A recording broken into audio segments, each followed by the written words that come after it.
என் பெயர் கீர்த்தி. நான் கோயம்புத்தூர் மாவட்டத்தை சேர்ந்தவள். எனக்கு வயது 30. இந்த நிகழ்வு நடந்தபோது நான் 21 வயதுக்கு உட்பட்டவளாக இருந்தேன். எனது பெற்றோருடன் என் வாழ்க்கை மிகவும் மகிழ்ச்சியாக இருந்தது. எனக்கு ஒரு சிறிய சகோதரன் இருந்தான். அவனுக்கு வயது 15. நான் என் அம்மாவைப் போலவே இருந்தேன். என் அப்பாவும் கோவையில் ஒரு தனியார் தொழிற்சாலையில் வேலை செய்கிறார். ஆனால் அவரது நிதி நிலைமை சரியாக இல்லை. அவரது இளமை காலத்தில் அதிக பணம் சம்பாதிக்கும் வேலை எதுவும் இல்லை. என் அப்பா என் தாத்தாவின் 3வது மகன். எனது 2 பெரியப்பாக்களுக்கும் நல்ல வேலைகள் இருந்தன.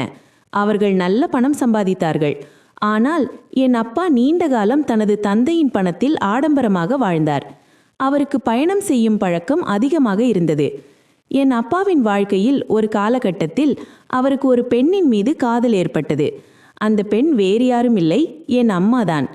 அப்போது என் அப்பா தனது நண்பர்களுடன் சென்னைக்கு பயணம் சென்றிருந்தார்.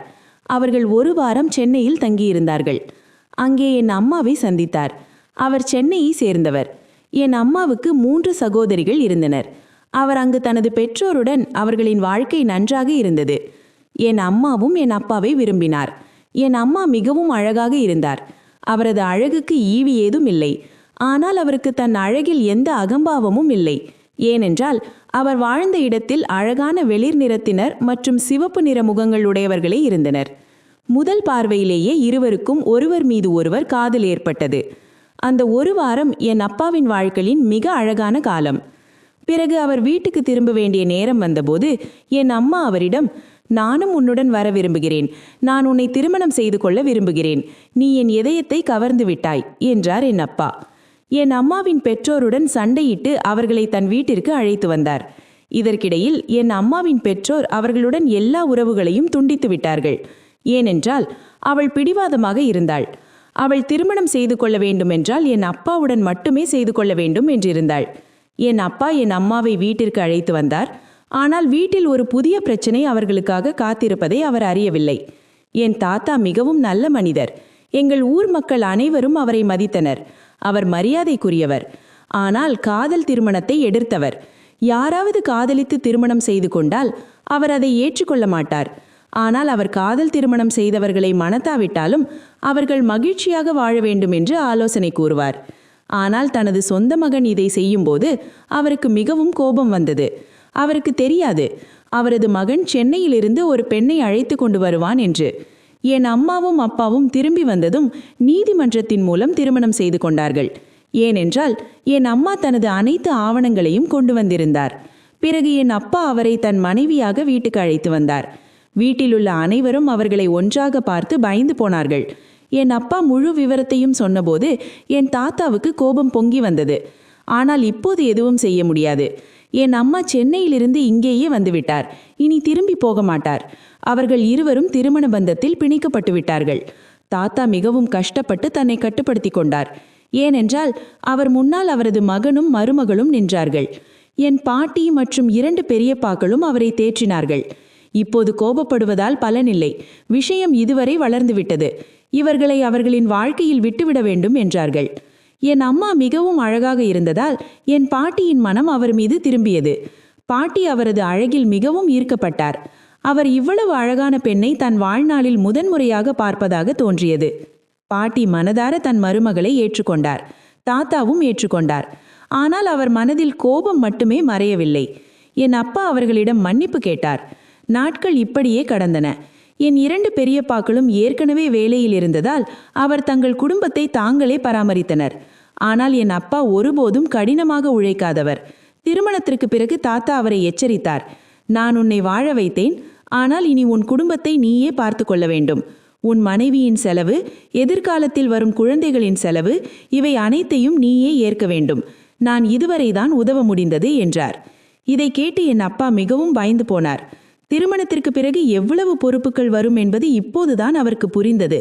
ஆனால் என் அம்மா ஒருபோதும் என் அப்பாவிடம் புகார் செய்யவில்லை. அவர் என் அம்மாவை மிகவும் நேசித்ததால் எந்த நிலையிலும் அவருடன் வாழ தயாராக இருந்தார். என் 2 பெரியம்மாக்களும் என் அழகான அம்மாவை பார்த்து பொறாமைப்பட தொடங்கினர். அவர்கள் எப்போதும் என் அம்மாவுக்கு எதிராக பாட்டியை தூண்டினர். நாட்கள் கடந்தன. என் அப்பா வேலை தேடி அலைந்தார். அவர் கல்வி கற்றவர். எனவே ஒரு சாதாரண தொழிற்சாலையில் வேலை கிடைத்தது. ஆனால் அவர் உறுதியாக இருந்தார். நான் கடினமாக உழைத்தால் எல்லாம் சரியாகவிடும் என்று நம்பினார். என் தாத்தாவிடம் அதிக சொத்து இல்லை. அவர்கள் வசித்த வீடு மட்டும் பெரியதாக இருந்தது. சில காலம் கழித்து நான் பிறந்தேன். என்னை பார்த்த அனைவரும் இந்த பெண் தன் அம்மாவைப் போலவே இருக்கிறாள் என்று சொன்னார்கள். நான் எங்கள் வீட்டு மற்ற குழந்தைகள் போல எதுவும் இல்லை. நான் பிறந்தபோது என் அம்மாவுக்கு அவரது பெற்றோர்களும் குடும்பமும் மிகவும் நினைவுக்கு வந்தனர். ஆனால் அவர் தனது பழைய எல்லா நினைவுகளையும் எரித்துவிட்டு முன்னேறியவர். அதனால் பின்னால் திரும்பி பார்க்க முடியாது. காலம் கடந்தபோது என் தாத்தா மற்றும் பாட்டியும் ஒவ்வொருவராக இந்த உலகத்தை விட்டு சென்று விட்டார்கள். பிறகு வீட்டில் சண்டைகள் தொடங்கின. என் 2 பெரியம்மாக்கள் கூறினர், இந்த வீடு முழுவதும் எங்களுடையது, இதில் உங்களுக்கு எந்த பங்கும் இல்லை. ஆனால் என் அப்பா சொன்னார், 3 சகோதரர்களும் சமமானவர்கள். நான் ஒருபோதும் சம்பாதிக்கவில்லை. என் பெற்றோர்களுக்கு 1 ரூபாய் கூட கொடுக்கவில்லை என்றாலும் பெற்றோருக்கு எல்லா குழந்தைகளும் சமம். இந்த வீட்டில் என் 2 சகோதரர்களுக்கு எவ்வளவு உரிமை உள்ளதோ அதே உரிமை எனக்கும் உண்டு என்றார். இதனால் பெரிய வாக்குவாதம் நடந்தன. 3 சகோதரர்களுக்கிடையே கடும் சண்டைகள் வளர்ந்தன. கிராம பஞ்சாயத்து கூடியது. இறுதியில் முடிவு என்னவென்றால், வீட்டை 3 பங்குகளாக பிரிக்க வேண்டும். அதில் 1 பங்கு என் கப்பாவுக்கும் உரியது என்று தீர்ப்பு வழங்கப்பட்டது. வீடு பிரிக்கப்பட்டது. என் 2 பெரியப்பாக்களும் தங்கள் பகுதிகளில் வந்த இடத்தை விற்றுவிட்டு அந்த பணத்தில் வேறு இடத்தில் வீடு வாங்கினர். ஆனால் என் அப்பாவிடம் அவ்வளவு பணம் இல்லை. தனது வீட்டை விற்று புது வீடு வாங்க முடியாது. என் அப்பாவுக்கு கிடைத்த பங்கு மிகவும் சிறியதாக இருந்தது. அதனால் என் அம்மா சொன்னார், இதிலும் நான் சமாளித்துக் கொள்கிறேன். இப்போது நமது வீடு சிறியதாக இருந்தாலும் பின்னால் பெரியதாகும். இப்படி எங்கள் வீடு கொஞ்சம் சுகமாக ஓடத் தொடங்கியது. என் அப்பா வேலை செய்து ஈட்டிய பணத்தில் எங்கள் குடும்பம் நடந்தது. சில காலம் கழித்து என் சிறிய சகோதரன் பிறந்தான். என் பெற்றோரின் குடும்பம் இப்போது நிறைவடைந்தது. என் அம்மா அப்பா எங்கள் இருவருக்கும் அளவுக்கு அதிகமான அன்பை கொடுத்தனர். ஆனால் அவர்களால் எங்கள் ஒவ்வொரு ஆசையும் நிறைவேற்ற முடியவில்லை. அப்பாவின் சம்பளம் அதற்கு போதுமானதாக இல்லை. நாட்கள் ஓடின. நானும் என் சகோதரனும் வளர்ந்தோம். எங்கள் படிப்பும் முடிந்தது. அதற்கிடையில் என் அப்பாவின் வேலை நிலைமையும் முன்பை விட மேம்பட்டது. அவர் அந்த தொழிற்சாலையை விட்டு வேறொரு தொழிற்சாலையில் வேலைக்கு சென்றார். அங்கு அவரது சம்பளம் நன்றாக இருந்தது. வாழ்க்கையின் பிரச்சனைகள் இப்போது கிட்டத்தட்ட இல்லாமல் போயின. என் அப்பாவின் 2 சகோதரர்களும் அவரோடு எந்த உறவும் வைத்திருக்கவில்லை.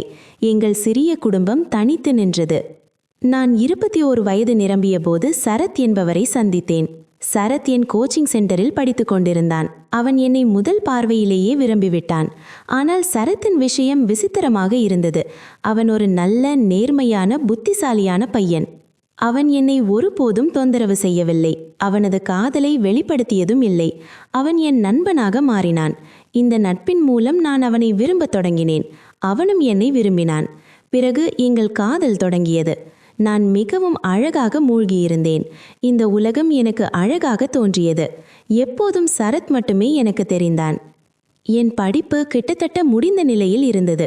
ஏனெனில் நான் பிஎஸ்சியை முடித்துவிட்டேன். சரத் இன்னும் இன்ஜினியரிங் படித்து கொண்டிருந்தான். அவனுக்கு இன்னும் மேலும் படிக்க வேண்டி இருந்தது. அவனும் என்னைப் போலவே ஒரு சாதாரண குடும்பத்தை சேர்ந்தவன்தான். ஆனால் அவனது குடும்பம் எங்கள் குடும்பத்தை விட மிகவும் ஏழ்மையான நிலையில் இருந்தது. அவன் தன் பெற்றோரின் ஒரே மகன். அவனது அப்பாவுக்கு மூளை கட்டியிருந்ததால் அவர்களின் சிகிச்சை தொடர்ந்து நடந்து கொண்டிருந்தது. சரத் ஒரு சாதாரண வேலையில் இருந்தான். அவன் சம்பாதித்த பணம் அனைத்தும் அவனது அப்பாவின் சிகிச்சைக்காக செலவாகிவிடும். அவனது சம்பளம் ஏற்கனவே மிக குறைவாக இருந்தது. அவன் படிப்பையும் தொடர வேண்டியிருந்தது. அவனது படிப்பின் சுமையை அவனே தனியாக தூக்கி கொண்டிருந்தான். அவன் எவ்வளவோ கஷ்டங்களில் சிக்கியிருந்தான். இந்த நேரத்தில் எனக்கும் அவனுக்கும் பழக்கம் ஏற்பட்டது. அவன் என்னை தன் துணையாக கருதத் தொடங்கினான். ஏனெனில் நான் அவனது துன்பங்களை நன்றாக புரிந்து கொண்டேன். இந்த நேரத்தில் என் அம்மா அப்பா எனக்கு திருமண தேடல் செய்வதாக அறிந்தேன். அப்பா சொன்னார்கள், உன் படிப்பு முடிந்துவிட்டதே, இனி உன்னை வீட்டில் உட்கார வைக்க முடியாது. உன் வயது திருமணத்திற்கு ஏற்றது. ஆனால் நான் எப்படி எளிதாக திருமணம் செய்து கொள்ள முடியும்? நான் சரத் மீது காதல் கொண்டிருந்தேன். இதை பற்றி உடனே சரத்துக்கு சொன்னேன். அவனை எங்கள் வீட்டுக்கு திருமண பேச்சுவார்த்தைக்கு வரும்படி கூறினேன். ஆனால் சரத் சொன்னான், நான் இந்த நிலையில் எப்படி உன் வீட்டுக்கு வர முடியும்? நான் இன்னும் என் சொந்த கால்களில் நிற்கவில்லை. மேலும் என் அப்பாவின் உடல்நிலையும் சரியாக இல்லை.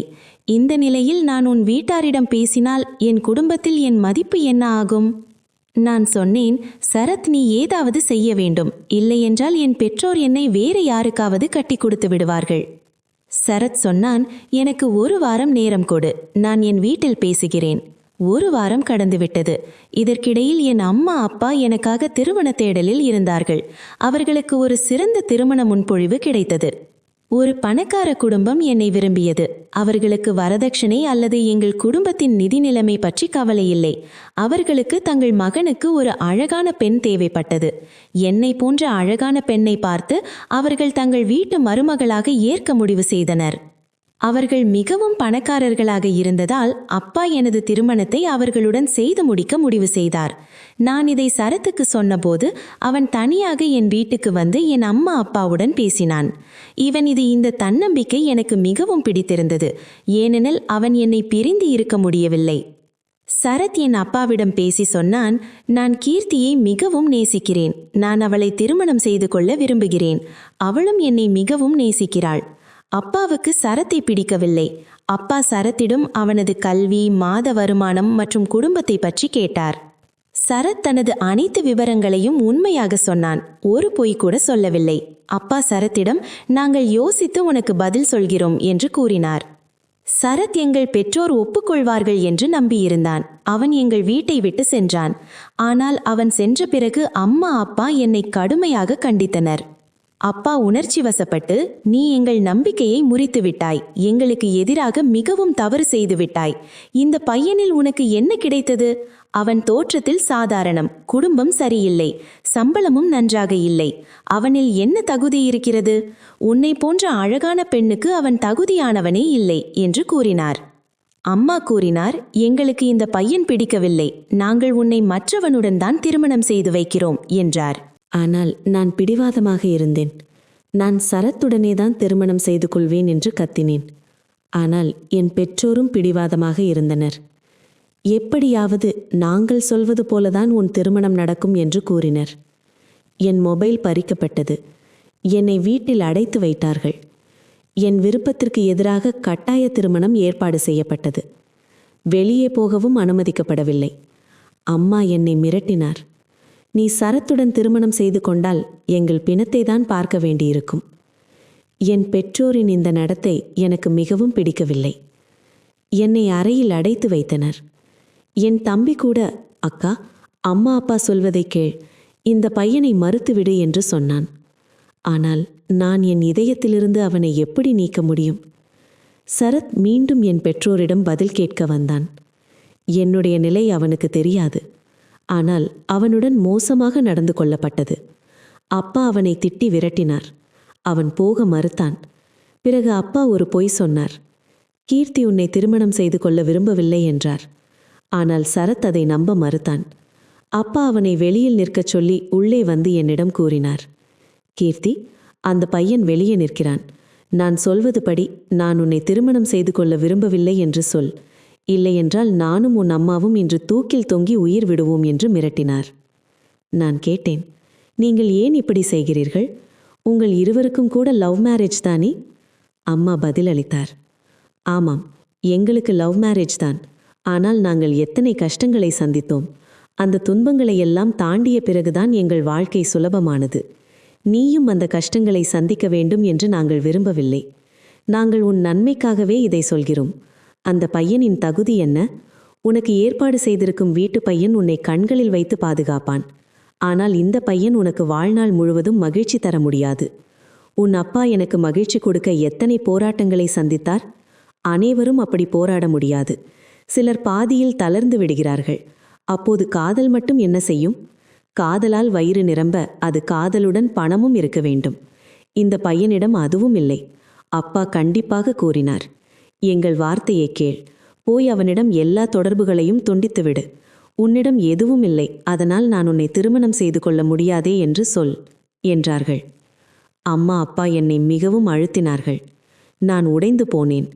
கண்ணீரை துடைத்து கொண்டு சரத்தை சந்திக்கச் சென்றேன். சரத் கேட்டான், உன் பெற்றோர் என்ன சொல்கிறார்கள்? நான் கண்ணீர் மறைத்து சொன்னேன், அவர்கள் சொல்வது சரிதான். நான் உன்னை திருமணம் செய்து கொள்ள முடியாது. எனக்கு வேறு ஏற்பாடாகிவிட்டது. என்னை தொந்தரவு செய்ய வேண்டாம் என்றேன். அவன் அதிர்ச்சி அடைந்தான். ஏன் இப்படி சொல்கிறாய்? நீ என்னை நேசித்தாய், உன்னோடு வாழ்க்கை வாழ வேண்டும் என சத்தியம் செய்தாயே. என் அப்பாவின் உடல்நிலை சரியில்லை, அவர் குணமானதும் அவரே உன் வீட்டுக்கு பெண் கேட்க வருவார் என்றான். நான் கடுமையாக பதிலளித்தேன். இனி உனக்கு எந்த முயற்சியும் தேவையில்லை. உன்னிடம் என்ன இருக்கிறது? எனக்கு எந்த சுகமும் தர முடியாதவன் நீ. காதல் மட்டுமே தருவாய், ஆனால் காதலால் வயிறு நிரம்ப அது நீயே. காசுக்காக திண்டாடுகிறாய். உன்னோடு என் வாழ்க்கை நடக்காது.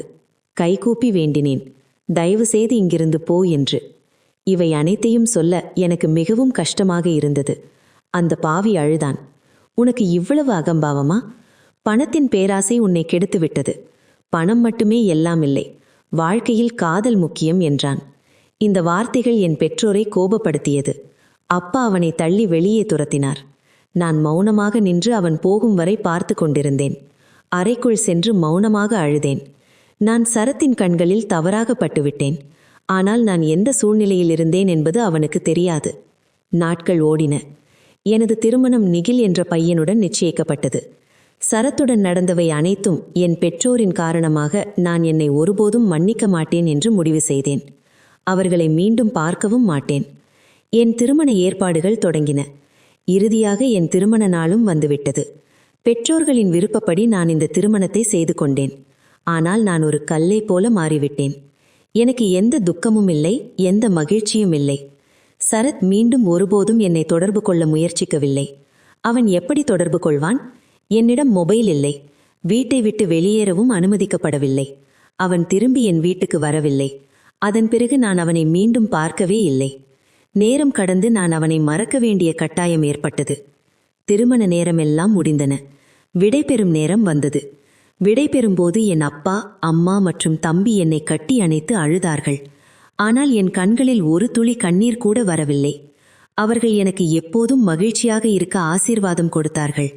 நான் திரும்பி பார்த்து சொன்னேன், எனக்கு ஆசீர்வாதம் தேவையில்லை. நீங்கள் என்னை ஒரு பணக்காரனுக்கு மனமுடித்து வைத்து விட்டீர்கள். அதனால் என் வாழ்க்கையில் எப்போதும் மகிழ்ச்சியே நிறையும்.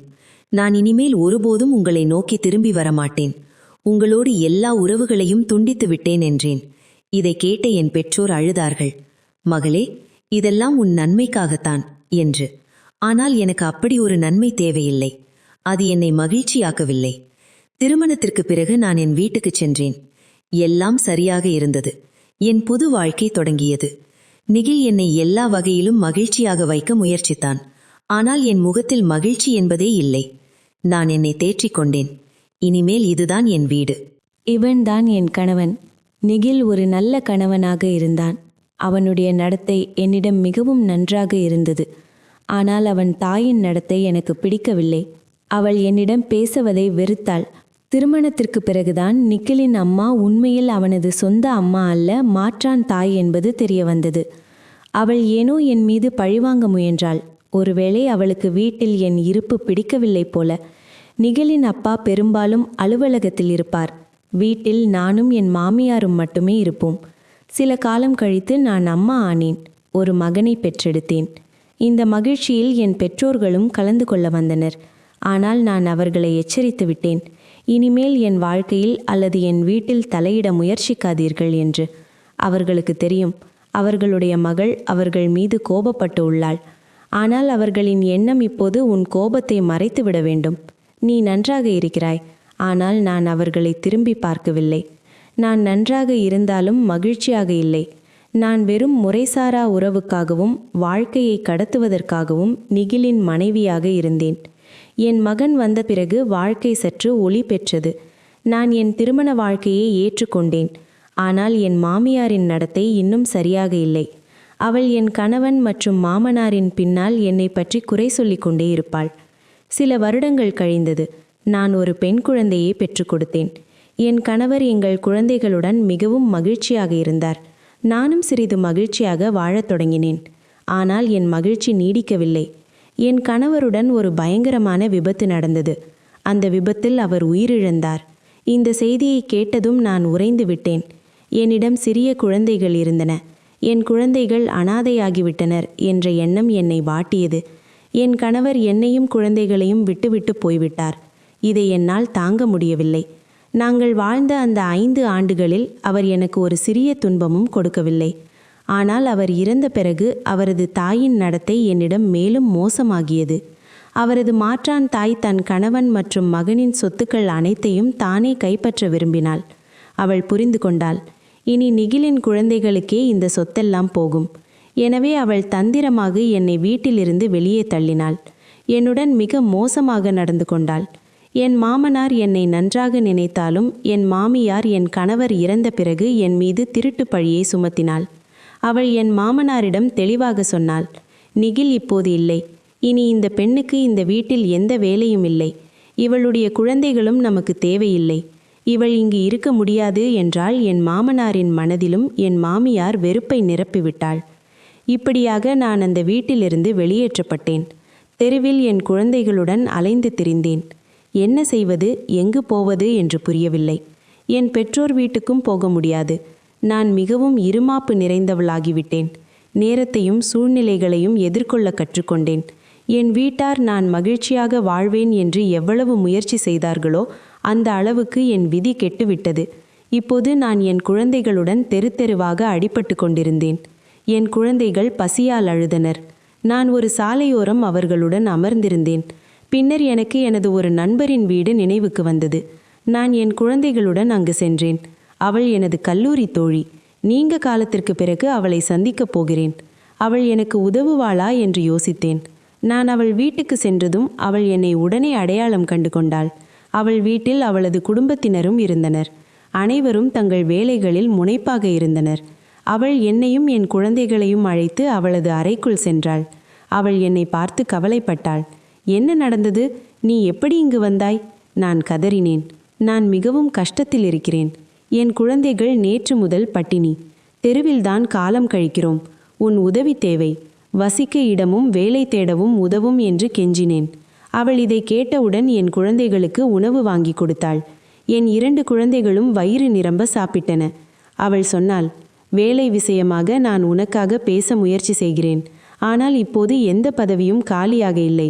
வசிக்க இடத்திற்கும் என்னால் உதவ முடியாது. நானும் இந்த வீட்டில்தான் தங்கியிருக்கிறேன். உன்னிடம் பணம் இருந்தால் வாடகை வீடு பிடிக்கலாம் என்றாள். நான் மறுத்துவிட்டு சொன்னேன், என் மாமனார் வீட்டார் என்னை வெறும் கையுடன் வெளியே தள்ளிவிட்டார்கள். என்னிடம் எதுவும் இல்லை. அவள் எனக்கு சிறிது பணம் கொடுத்து சொன்னாள், இதை தவிர வேறு எந்த உதவியும் நான் செய்ய முடியாது. அவள் என் குழந்தைகளுக்கு உணவு போட்டாள், பணம் கொடுத்தாள். இதுவே எனக்கு போதுமானது. நான் அவள் வீட்டை விட்டு வெளியேறும்போது அவள் சொன்னாள், கீர்த்தி, எவ்வளவு காலம் இப்படி வாழப்போகிறாய்? உனக்கு சிறு குழந்தைகள் இருக்கின்றார்கள். உனக்கு ஆதரவு தேவை. நீ மறுமணம் செய்து கொண்டு வீடு அமைத்து கொள்ள வேண்டும் என்றாள். நான் சொன்னேன், என்னை யார் திருமணம் செய்து கொள்வார்கள்? எனக்கு 2 குழந்தைகள். 2 குழந்தைகளுடைய தாயை யார் மணப்பார்கள்? என் தோழி சொன்னாள், ஏன் மாட்டார்கள்? இந்த உலகத்தில் தனியாக இருக்கும் பலர் உள்ளனர். மனைவிகள் இறந்து விடுகிறார்கள். திருமணம் நடக்கவில்லை. பல்வேறு காரணங்களால் திருமணமாகாதவர்கள் அவர்கள் உங்களைப் போன்றவர்களின் துணையைத்தான் தேடுகிறார்கள் என்று கூறினாள். நான் சொன்னேன், நான் திருமணம் செய்து கொள்ள விரும்பவில்லை. எனக்கு பணம் சம்பாதிக்க வேண்டும் என்றேன். அப்போது அவள் ஒரு யோசனை சொன்னாள். நீ திருமணமும் செய்து கொள்ளாமல் பணமும் சம்பாதிக்க விரும்புகிறாய் என்றால் பணம் கொடுத்து தங்கள் தேவைக்காக மட்டும் திருமணம் செய்து கொள்ளும் ஆட்களை ஏன் தேடக்கூடாது என்றாள். நான் ஆச்சரியத்துடன் அவளை பார்த்தேன். இந்த உலகத்தில் இப்படிய மனிதர்கள் இருக்கிறார்களா? அவள் சொன்னாள், ஆம், பலர் உள்ளனர். கான்ட்ராக்ட் திருமணம் போல சில நாட்களுக்கான ஒப்பந்தம். நீ உன் கட்டணத்தை வசூலித்துக் கொள்ளலாம் என்றாள். நான் அவள் பேச்சை கேட்டு அதிர்ச்சி அடைந்தேன். ஆனால் இந்த யோசனை என் மனதில் பதிந்து விட்டது. நான் முடிவு செய்தேன், இப்படித்தான் பணம் சம்பாதிப்பேன். என் குழந்தைகளை தெருவில் அலைகிறவாறு விட்டுவிட முடியாது. தேவைக்காக வேணும் என் குழந்தைகளின் வளர்ப்புக்கு பணம் கிடைக்கும். என் குழந்தைகளுக்காக. ஒரு தாய் எதையும் செய்ய தயாராக இருக்கும் என் வீட்டாரிடம் உதவி கேட்கவும் நான் விரும்பவில்லை. என் தோழி உதவியுடன் சில நாட்களுக்கு தங்கள் தேவைக்காக என்னை மனைவியாக விரும்பும் சிலரை நான் அணுகினேன். எனக்கு புரிந்தது, நிகழிடம். நான் என் காதலை ஒருபோதும் வெளிப்படுத்தவில்லை. அவனிடம் காதல் கொண்டிருக்கவும் இல்லை. இந்த ஒப்பந்த திருமணங்கள் இருவரின் தேவைகளையும் பூர்த்தி செய்யும். நான் அவர்களுக்கு சுமையாக இருக்க மாட்டேன். அப்படி ஒரு மனிதரை நான் சந்தித்தேன். அவரை பார்த்ததும் என் கண்களில் கண்ணீர் துளிர்த்தது. அவர் என் அழகில் மயங்கிவிட்டார். என்னை அவரது மனைவியாக ஆக்கிக்கொள்ள விரும்பினார். ஆனால் நான் முன்பே சொல்லிவிட்டேன், நான் உங்கள் மனைவியாக 3 நாட்கள் மட்டுமே இருப்பேன். என் கட்டணம் 3 நாட்களுக்கு 1,00,000 ரூபாய் என்றேன். என்னை போன்ற அழகான பெண்ணுடன் நேரம் செலவழிக்க எல்லோரும் ஆர்வம் காட்டுவார்கள். பணக்காரர்கள் என் மீது எளிதாக பணத்தை வாரி இறைப்பார்கள். அந்த வயதான மனிதர் ஒப்புக்கொண்டார். இப்படியாக 3 நாட்களுக்கான ஒப்பந்த திருமணம் நடந்தது. அவர் எனக்கு 1,00,000 ரூபாய் முன்பணம் கொடுத்ததும் நான் உடனடியாக ஒரு வீட்டை வாடகைக்கு எடுத்தேன். வீட்டிற்கு தேவையான அனைத்து பொருட்களையும் வாங்கி வந்தேன். பின்னர் நான் 3 நாட்கள் அவரது மனைவியாக இருந்தேன். அந்த 3 நாட்களும் அவர் என்னிடம் மனைவியாக இருக்கும் எல்லா உரிமைகளையும் கோரினார். பிறகு அவர் பணத்தை கொடுக்க நான் என் வீட்டிற்கு திரும்பினேன். இப்போது என்னிடம் நிறைய பணம் சேர்ந்துவிட்டது. இந்த முறையில்தான் நான் பணம் சம்பாதிக்க ஆரம்பித்தேன். ஒருவரை விட்டு மற்றொருவருக்கு மனைவியாகி இதுவே என் தொழிலாக மாறிவிட்டது. என் குழந்தைகளின் வயிறு நிரப்புவதில் மட்டுமே மகிழ்ச்சி கண்டேன். ஒரு நாளைக்கு 1,00,000 ரூபாய் சேர்ந்தது. ஆனால் இந்த வேலைக்கு வாடிக்கையாளர்கள் குறைவாகவே கிடைத்தனர். பலர் திருமணம் செய்து கொள்ள ஆசைப்படுகிறார்கள். ஆனால் சில காரணங்களால் முடியவில்லை. பலரிடம் பணமும் இல்லை. இருந்தாலும் என் குழந்தைகளின் வாழ்க்கை நடந்து கொண்டிருந்தது. நான் மிகவும் சிக்கனமாக வாழ்ந்தேன். கெட்ட காலம் எப்போது யார் மீது விழுமோ என்று புரிந்து கொண்டேன். கெட்ட நேரத்திற்கு எப்போதும் பணத்தை சேமித்து வைக்க வேண்டும். என் தோழிக்கு மிகவும் நன்றி கூறினேன். அவள் எனக்கு நேரடியாக உதவ முடியாவிட்டாலும் பணம் சம்பாதிக்க ஒரு வழியை கற்றுக் கொடுத்தாள். இந்த வழி தவறானது என்று எனக்கு தெரியும். ஆனால் என்னை போன்ற ஒரு திண்டாட்டத்தில் உள்ள பெண் வேறு என்ன செய்ய முடியும்? அழகான பெண்களை இந்த உலகின் ஓநாய்கள் கண்களால் கிழித்தெறியும். அதற்கு முன்பே நான் இந்த வேலையை தேர்ந்தெடுத்து கொண்டேன். ஒரு நாள் என் வீட்டு கதவை தட்டும் ஓசை கேட்டது. என் மகள் கதவை திறக்க சென்றாள். அம்மா, உங்களை யாரோ பார்க்க வந்திருக்கிறார்கள் என்றாள். நான் கதவை நோக்கி நடந்தேன். அங்கே ஒரு விசித்திரமான தோற்றத்தில் ஒரு ஆண் நின்று கொண்டிருந்தார். அவரை பார்த்ததும் நான் அதிர்ச்சி அடைந்தேன். அவருக்கு நீண்ட தாடியும் சிக்கலான தலைமுடியும் இருந்தது. நான் கேட்டேன், யார் நீங்கள்? அவர் பதிலளித்தார். நீ பணத்திற்காக திருமணம் செய்கிறாய் என்று கேள்விப்பட்டேன். உனக்கு 3 நாட்கள் மட்டுமே ஒப்பந்தம் என்றும் கேள்விப்பட்டேன் என்றார். சுற்றுமுற்றும் பார்த்தேன். என் குழந்தைகளோ பக்கத்து வீட்டரோ அருகில் இல்லை. நான் தைரியமாக சொன்னேன், ஆம், நீங்கள் சொல்வது சரிதான். நான் இதைதான் செய்கிறேன். நீங்களும் என்னை திருமணம் செய்து கொள்ள விரும்புகிறீர்களா? அவர் சொன்னார், ஆம், ஆனால் நான் 3 நாட்கள் அல்ல, முழு 1 மாதத்திற்கு திருமணம் செய்து கொள்ள விரும்புகிறேன் என்றார். நான் சொன்னேன், நான் இவ்வளவு நீண்ட கால ஒப்பந்தம் வைத்திருக்க மாட்டேன். அவர் பதிலளித்தார், பணத்திற்காக நீ மற்றவர்களிடம் உன் உடலை ஒப்படைக்க முடியும், மற்றவர்களை மணக்க முடியும். அப்படியானால் சிறிது நேரம் அதிகமாக கொடுக்க முடியாதா? நான் அவரை அதிர்ச்சியுடன் பார்த்தேன். அவர் மௌனமாகிவிட்டார். சிறிது நேரம் கழித்து சொன்னார், நீ ஒரு நாளைக்கு 1,00,000 ரூபாய் சம்பாதிக்கிறாய் அல்லவா? நான் உனக்கு 1 மாதத்திற்கு 50 லட்சம் ரூபாய் தருகிறேன். அவர் சொன்னதை கேட்டு நான் மலைத்து போனேன். 50 லட்சம் என்பது மிகப்பெரிய தொகை. இந்த பணம் என்னிடம் வந்தால் நானும் என் குழந்தைகளும் நல்ல வாழ்க்கை வாழலாம். எந்த ஒரு தொழிலையும் தொடங்கலாம். இனிமேல் இந்த தவறான வேலையை செய்ய வேண்டியிருக்காது. இதனால் என் வாழ்க்கை முழுவதுமே மாறிவிடும் என்று நினைத்தேன். அந்த மனிதரின் வார்த்தைகளை ஏற்று அவரை மணந்தேன்.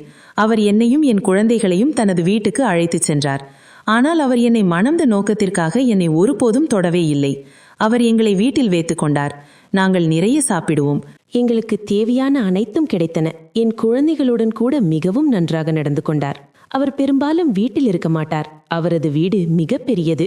நாங்கள் மட்டுமே இருப்போம். அவர் என் குழந்தைகளுடன் சிரித்து பேசுவார். அவர்களுக்கு பரிசுகள் கொண்டு வருவார். என் குழந்தைகள் மிகவும் மகிழ்ச்சியாக இருந்தனர். இவர் யார், ஏன் இப்படி செய்கிறார் என்று எனக்கு புரியவில்லை. ஆனால் எனக்கு அதில் ஆர்வம் இல்லை.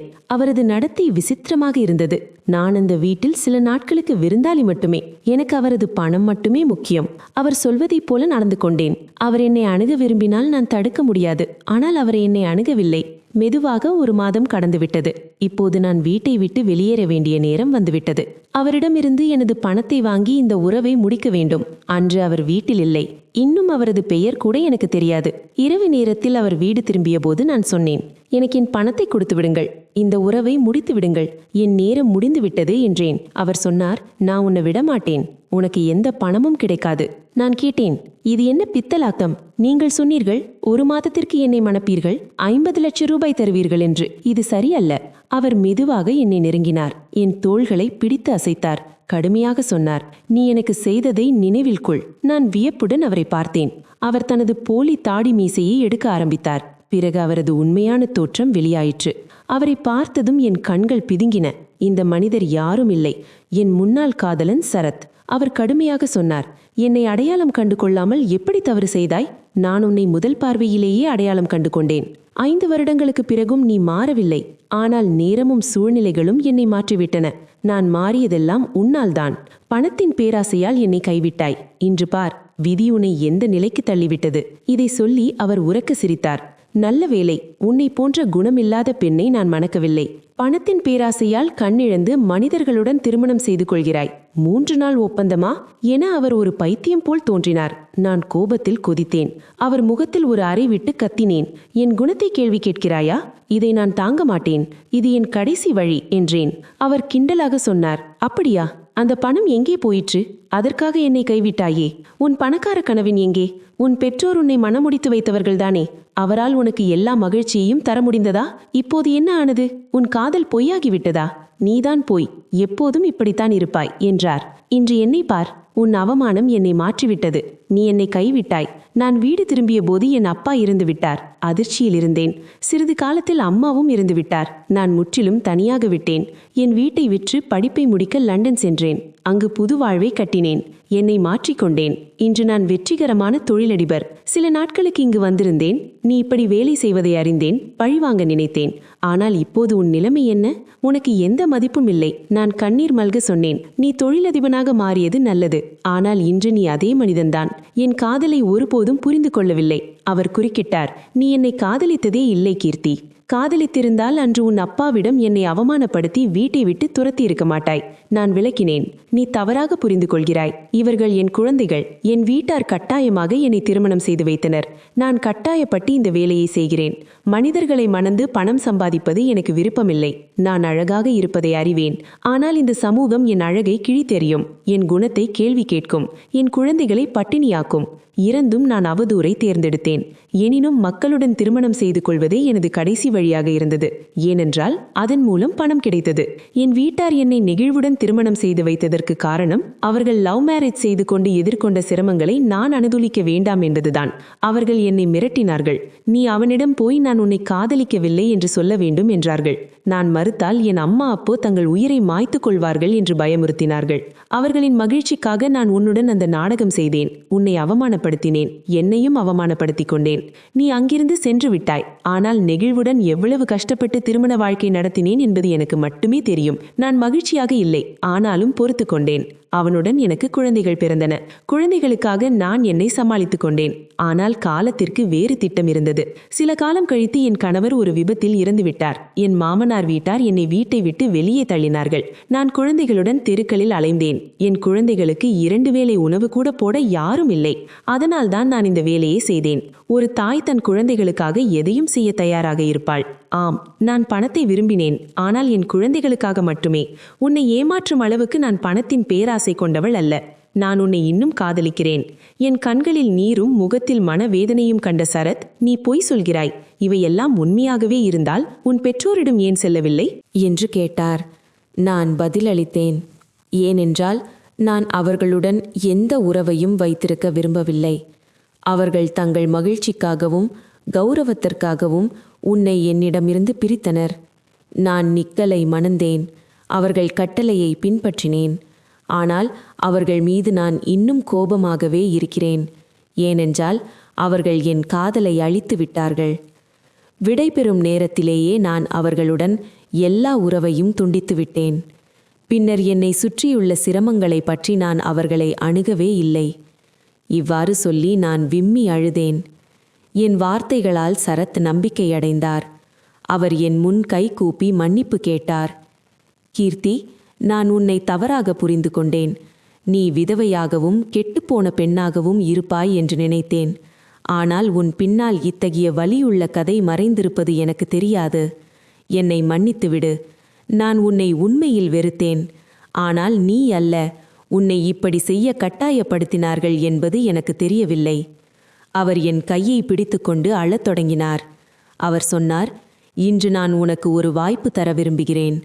நான் உன்னை இங்கே தங்க வைக்க வற்புறுத்த மாட்டேன். அது உன் விருப்பம். ஒரு பக்கம் 50 லட்சம் ரூபாய், மறுபக்கம் நான் உன்னையும் உன் குழந்தைகளையும் ஏற்றுக்கொள்ள தயாராக இருக்கிறேன். நீ விரும்பினால் 50 லட்சத்தை எடுத்துக்கொண்டு செல்லலாம். ஆனால் அந்த 50 லட்சம் சில காலத்திற்கு பிறகு தீர்ந்துவிடும். பிறகு நீ மீண்டும் ஒரு புதிய ஆளுக்கு மனைவியாக வேண்டியிருக்கும். ஆனால் நீ என்னை ஏற்றுக்கொண்டால் நான் உன் வாழ்நாள் முழுவதும் உன்னுடனேயே இருப்பேன். உன்னையும் உன் குழந்தைகளையும் கவனித்துக் கொள்வேன். உன் குழந்தைகள் மிகவும் அழகாக இருக்கிறார்கள். அவர்களிடம் எனக்கு மிகவும் பாசம் ஏற்பட்டுவிட்டது. உன் கணவர் இறந்து விட்டார் என்பது எனக்கு தெரியாதே. நீ அவரை விட்டுவிட்டு வந்துவிட்டாய் என்று நினைத்தேன். ஆனால் நான் உன் வீட்டுக்கு வந்தபோது அங்குள்ள நிலைமையை பார்த்து சந்தேகம் ஏற்பட்டது. ஆனால் உண்மையை அறிய முயற்சிக்கவில்லை. நீ இங்கிருந்து சென்ற பிறகு உன்னிடம் பழி வாங்கலாம் என்று நினைத்தேன். உனக்கு பணம் கொடுக்காமல் உன்னை இந்த உறவில் சிக்க வைத்து உன்னுடன் இருந்து உனக்கு ஆதரவு தராமல் இருப்பேன் என்று எண்ணினேன். அப்போதுதான் உனக்கு என் காதல் குறையும் என்று நினைத்தேன். ஆனால் என்னை மன்னித்துவிடு. என் காதலை உணர வைக்கும் முயற்சியில் உன்னுடன் மிகவும் தவறு செய்துவிட்டேன். உனக்கு எது சரியாக தோன்றுகிறதோ அதை தேர்ந்தெடு என்று சரத் கூறினார். சரத்தின் வார்த்தைகளை கேட்டு நான் திகைத்து போனேன். என்ன செய்வது என்று தெரியவில்லை. ஆனால் இந்த 1 மாதத்தில் நான் பார்த்தேன். என் குழந்தைகள் சரத்திடம் மிகவும் பாசம் வைத்திருந்தனர். 50 லட்சத்தால் என் வாழ்நாள் முழுவதும் நடக்காது என்று உணர்ந்தேன். என் குழந்தைகளுக்கு ஒரு தந்தையின் ஆதரவு தேவைப்பட்டது. சரத் ஒரு நல்ல மனிதர். அவருடைய வாழ விரும்பினேன். இப்படியாக என் குழந்தைக்கு ஒரு தந்தை கிடைத்தார்.